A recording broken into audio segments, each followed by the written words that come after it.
छात्राओं, आज हम उपजाति छंद का अध्ययन करेंगे।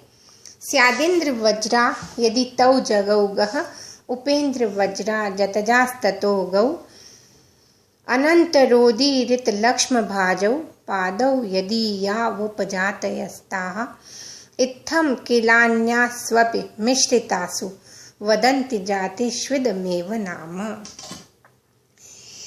ये उपजाति छंद इंद्रवज्रा और उपेंद्र वज्रा दोनों छंदों के मिश्रण से बनता है। छात्राओं, उपजाति छंद के प्रत्येक चरण में 11 वर्ण होते हैं। 4 चरणों में से किसी में इंद्रवज्रा होता है और किसी में उपेंद्र वज्रा। इंद्रवज्रा में 11 वर्ण होते हैं, 2 तगण, 1 जगण और 2 गुरु, जिसका हमने पहले अध्ययन किया था। और उपेंद्र वज्रा में भी 11 वर्ण होते हैं, लेकिन इसमें गण अलग होते हैं। 1 जगण, 1 तगण, 1 जगण और 2 गुरु। उपेंद्र वज्रा जतजास्ततो गौ, मतलब जगण, तगण, जगण और उसके बाद में गुरु गुरु, 2 गुरु होते हैं। ये अभिज्ञान शाकुंतलम में द्वितीय अंक में भी इसका प्रयोग किया गया है और 5वें, 6ठे और 7वें अंक में भी इसका प्रयोग किया गया है। हम जो उदाहरण देख रहे हैं वह अभिज्ञान शाकुंतलम के द्वितीय अंक का 7वां श्लोक है। इसका उदाहरण हम देखेंगे। शम प्रधानेषु तपोधनेषु गूढ़ं हि दाहत्मकमस्ति तेजः, स्पर्शानुकूला इव सूर्यकांतास्तदन्य तेजोभिभवात् वमन्ति।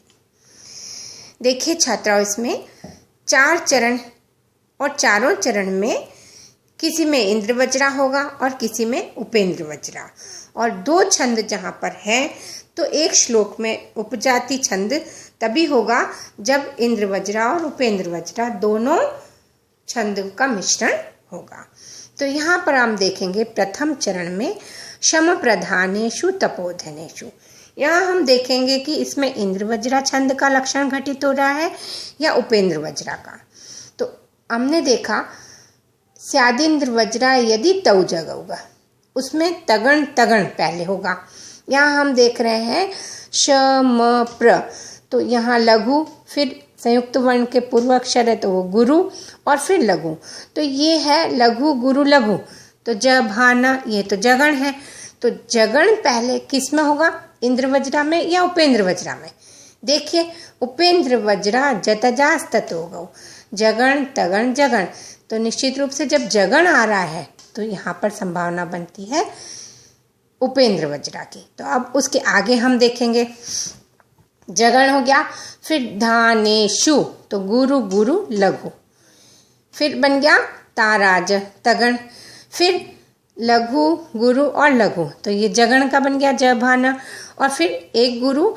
और यहाँ पे छात्राओं छोटे उ की मात्रा है तो लघु होता है, लेकिन ध्यान रखेंगे छंद भंग होने की स्थिति में हम इस लघु को गुरु मानेंगे, ऐसा नियम है। तो इस तरह से यहाँ पर जगण तगण जगण गुरु गुरु, तो ये उपेंद्र वज्रा छंद बनता है लक्षण। इसमें इस चरण में उपेंद्र वज्रा छंद का लक्षण बनता है। नेक्स्ट चरण में हम देखेंगे गूढ़म ही दाहत्मकमस्ति तेज, गूढ़म ही गुरु गुरु लघु, तो ताराज तगण बना, फिर वापस गुरु गुरु लघु, दाहत्म ये गुरु, ये संयुक्त वर्ण का पूर्व का अक्षर गुरु, फिर लघु, फिर तगण बना। तो स्यादिन्द्र वज्रा यदि तौ, मतलब 2 तगण 1 जगण गुरु गुरु, जिसमें होगा वो इंद्र वज्रा। तो यहाँ पर भी गुरु, ये तगण, फिर लघु गुरु लघु, तो जगण बन गया और फिर गुरु गुरु, तो ये इंद्रवज्रा छंद का लक्षण यहाँ घटित हो रहा है। तो देखिए पहले चरण में उपेंद्र वज्रा का लक्षण घटित हो रहा है, दूसरे चरण में इंद्रवज्रा का लक्षण घटित हो रहा है। तो जहाँ जिस श्लोक में किसी में इंद्रवज्रा होता है और किसी चरण में उपेंद्र वज्रा होता है तो हम उसे उपजाति छंद कहेंगे। तो यहाँ मैंने 2 चरणों को घटित करके बताया है, और नेक्स्ट जो है इसमें भी हमें देखना है कि इसमें इंद्रवज्रा का घटित हो रहा है या उपेंद्र वज्रा का। तो इन दोनों पे अब आप मात्राएं लगाएंगे कि यहाँ पर कौन सा इंद्रवज्रा छंद होगा या उपेंद्रवज्रा। देखेंगे यहाँ पर कि ये आधा अक्षर है स्पर्शानुकूला, तो आधे अक्षर पे तो मात्रा उस पर हम कोई नहीं लगाएंगे लघु गुरु की। ये प है और इसके आगे आधा ये स्पर्शा शा, ये जो है इसमें आधा र भी है, तो ये संयुक्त वर्ण है। इसके पूर्व का अक्षर गुरु कहलाएगा, तो गुरु गुरु लघु। तो आप देख लीजिए गुरु गुरु लघु किस में होता है, ता राज, तो तगण बना, तो तगण है तो निश्चित रूप से ये कौन सा बनेगा, इंद्रवज्रा छंद का लक्षण होगा इस पर। और नेक्स्ट इसमें भी आप देख लीजिए तदन्य तेजो अभिभवात वमंती, तो ये लघु फिर गुरु और फिर लघु, तो लघु गुरु लघु, तो जभान, तो ये बन जाएगा आपका उपेंद्रवज्रा छंद का लक्षण। आप घटित करके देखेंगे इसमें और इसमें, आप दोनों में मात्राएं लगा करके देखेंगे कि इसमें कौन सा गुरु गुरु लघु आ रहा है, तो आपका बनेगा ये वाला इंद्रवज्रा छंद।